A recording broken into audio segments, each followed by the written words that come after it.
တဲ့လေးပါတော့အခုကတာပေါ့ရောင်းအတန်ကြီး straight ဖြစ်တဲ့အရောင်လေးပေါ့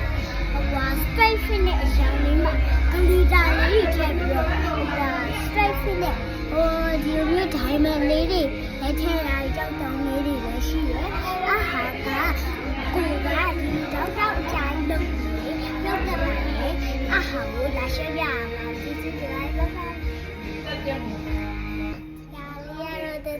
တဲ့လေးပါတော့အခုကတာပေါ့ရောင်းအတန်ကြီး straight ဖြစ်တဲ့အရောင်လေးပေါ့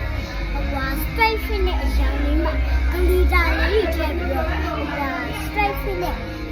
ဒီလို diamond လေးတွေလက်ထည့်လာကြောက်တောင်းလေးတွေလည်းရှိတယ်အာဟာကကိုကဒီတော့အကြိုင်လုံးလောက်တဲ့ပါလေအာဟာကိုလာရှင်းပြရမှာဒီလိုက်ပါ